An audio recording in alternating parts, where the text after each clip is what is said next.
Assalomu alaykum, kanalim muxlislari, kanalimga xush kelibsizlar. Bugun sizlarga obunachilarimning iltimoslariga ko'ra burama bo'g'irsoq tayyorlab ko'rsatmoqchiman. Marhamat, tomosha qiling. Buning uchun avval xamir tayyorlab olamiz.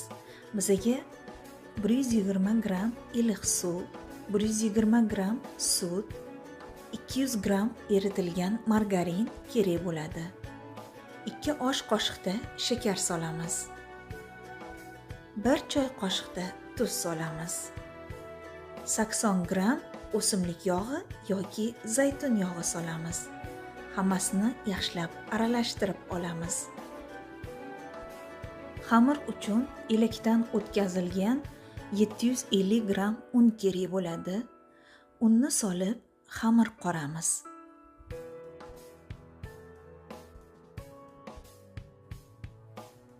Xamirni qorib olib, xamirga biroz ishlov beramiz.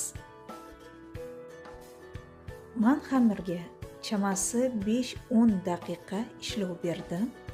Endi xamirni paketga o'rab, 1,5-2 soatga xolodilnikka qo'yib qo'yamiz.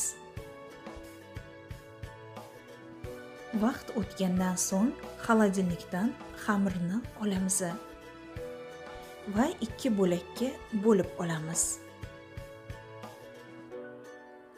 Xamir bo'laklariga dumaloq shakl beramiz va yana xamirni paketga o'rab, biroz tindirib qo'yamiz. O'zinglar ham bilasizlar, xamirni qancha yaxshi tindirsak, xamir shuncha ochilishi oson bo'ladi va yengil yoyiladi. Mana endi xamirni bir bo'lagini olib, un sepib ochib olamiz. Keyin esa o'qlov yordamida xamirni yoyishga o'tamiz. Xamir yoyayotgan paytimizda ozgina margarin eritib olamiz, chunki xamirni yuziga margarin surish uchun. Xamirni katta qilib ochib oldik. Endi eritilgan margarinni olib, yuzidan surib chiqamiz. Xamirni ko'rsatkich barmoq bilan o'lchab, kesib olamiz. Ko'rsatkich barmoqchalik belgilaymiz. Ko'rsatkich barmoq 7 sm bo'ladi, ya'ni menda 7 sm. Xohlasangiz ko'rsatkich barmoq bilan, xohlasangiz santimetr bilan 7 sm dan o'lchab kesib chiqamiz. Lenta shaklida kesib olamiz. Keyin xamir bo'laklarini 4 tadan qo'yib, mana shunday taxlab olamiz. Mana yana barmog'imizni qo'yib turib belgilab chiqamiz.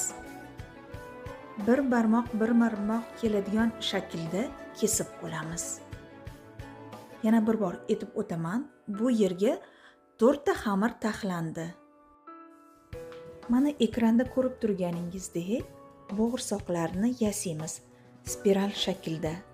Aylantirib turib, ezib spiral shaklda yasab olamiz. Ekranga diqqatingizni qaratib turing. Mana bir necha bor ko'rsatib o'tganman.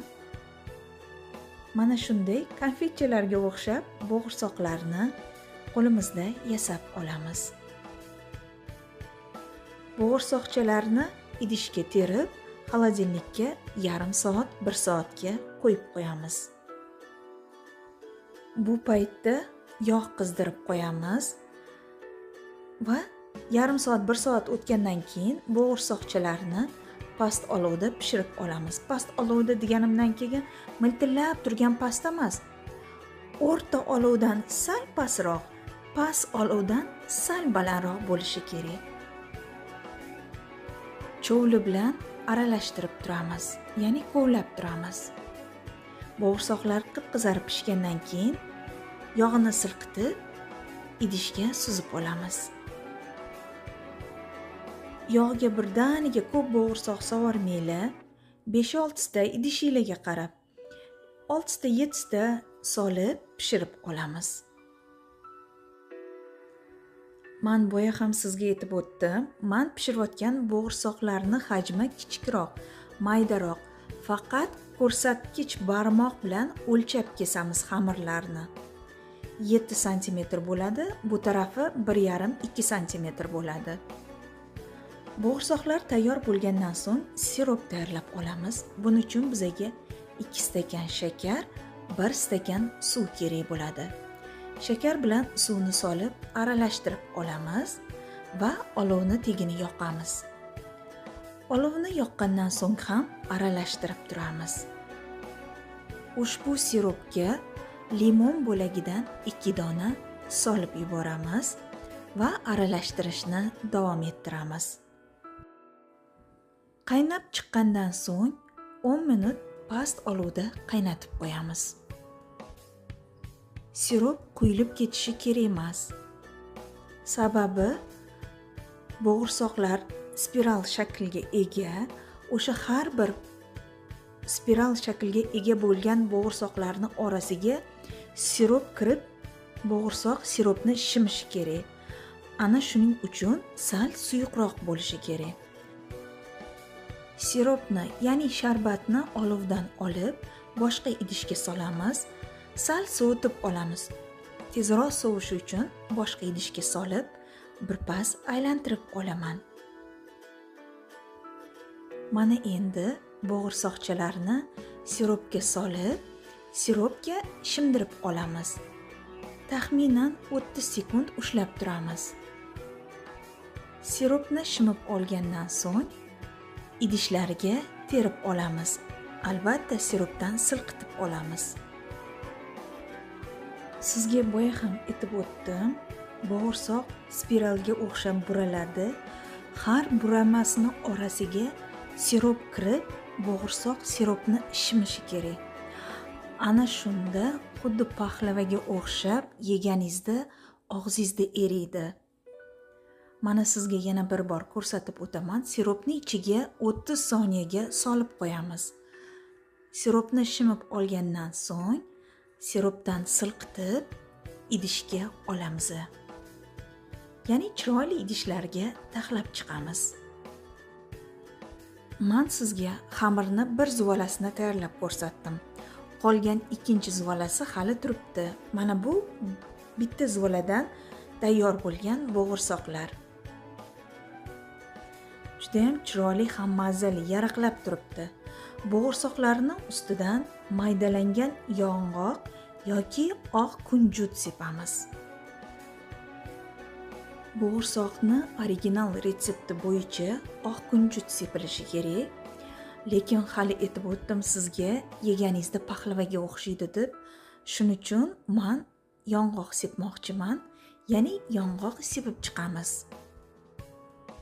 Ha, aytgandek, yong'oqni maydalab pichoqda bo'lib olamiz. Ikkinchi zuvalani ham yoyib olamiz, lekin xamirni yoymasdan turib, mana 2 ga bo'lib kesib olamiz. 2 ga kesib olganimizdan so'ng o'qlovni orasidan olamiz.